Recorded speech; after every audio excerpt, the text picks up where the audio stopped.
Alright guys, today we're going to be talking about number lines and how they look like with decimals.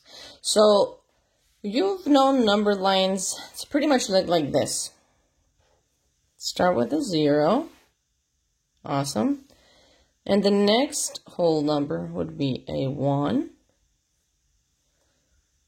Then 2, 3, 4, 5, and 6, right? So everybody sees a regular number line here, right? This is a basic number line counting my whole numbers from 0 to 6.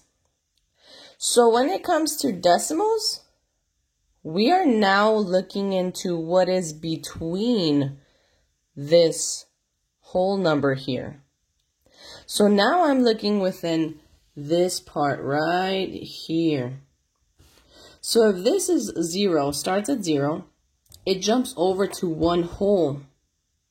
When it comes to decimals, my parts inside have to either be cut in equal parts of 10 or equal parts of hundredths. In this case, in this number line, we're going to divide it into tenths. So I'm going to put one little mark here in the middle because that's what helps me. And I know that mark. If I'm between a hole, I know it's 0.5. So here it would be 0.5. So 0.5 is representing half of 1.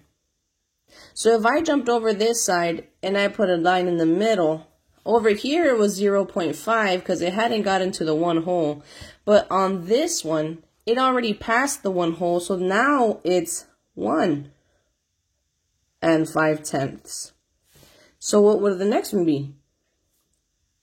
Good. 2 and 5/10. The next one? 3 and 5/10. 4 and 5/10. It already passed the 5, so 5 and 5/10.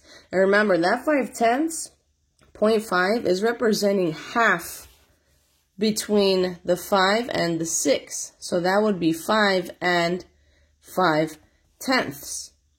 So if I drew in these little lines, 1, 2, 3, 4, 1, 2, 3, 4, I would have 10 equal parts between the 0 and the 1. Let's count. 1, 2, 3, 4, 5, 6, 7, 8, 9. But now I'm not talking whole numbers. Now I'm talking decimals. So that would be 1/10, 2/10, 3/10, 4/10, 5/10. And remember, if it's between, right in the middle of 2 holes, it represents 5/10. So if I did that with the hundredths place, let me change my marker so you can see.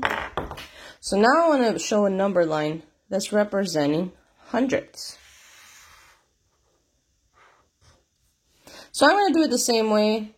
I start off with my 0, 1, 2, 3, 4, 5, and 6.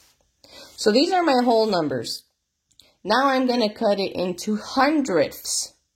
So if I cut it right in the middle, so half of 1 whole, that would be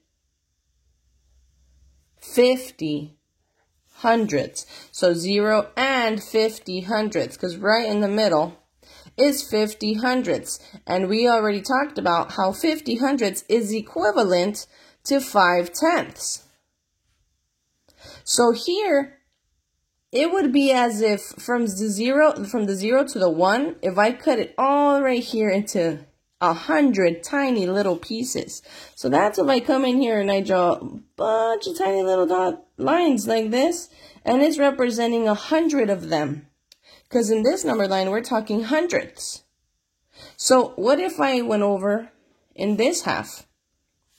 That would be 1 and 5/10, but in this case we're talking hundredths, so that I would add that 0, 50 hundredths.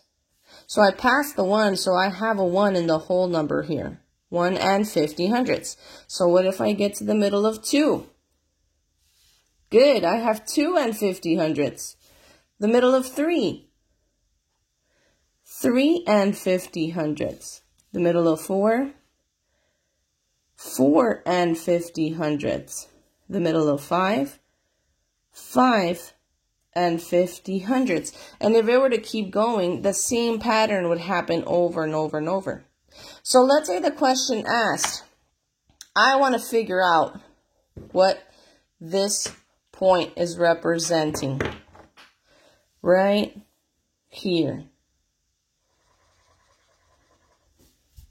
But let's say it didn't give me these numbers at the top and I didn't know what they were. I just know that my point is between 3 and 4, which are whole numbers. What if it asked me for that point? Well, let's use our knowledge.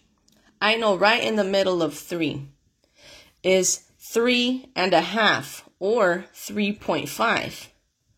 So if it's coming 2 jumps over, I know my point. I add 2 more to my 5. So I add 2 more tenths. So what would it be? You're right. That would be 3 and 7 tenths. And I have to use my knowledge of halves to remember what right in the middle is. Remember, a half is representing by 0.5.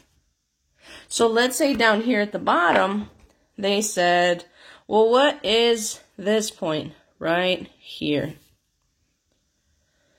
Well, let's start by looking at what we already know. If this was not here at the top, I already know that point is between my 1 and the 2. It already passed the 2, so for sure I know it has 1 whole. It's right in the middle of 50. So let's think. If I cut this into 4 equal parts, if the middle is 50, let's think of quarters. The middle is 50. What if I take away 1/4? What is it? Good. It'd be 1.25, because 25 cents is if I take away 1/4 from 50. So what if I add 1/4 to 50? Good. It would be 1.75, because if I add 1/4 to 50 cents, I get 75 cents. So if I'm talking hundredths, I can break it down into 4 equal parts and think of quarters. Well, 1/4 over 1/4 is 25 cents. 2/4 is 50 cents. 3/4 is 75 cents. And 4/4 makes the whole dollar, which will get us to that next whole. So since it's right in between the 1 and 50 hundredths and the 2 wholes, my answer is 1 and 75 hundredths. That is what this point is representing.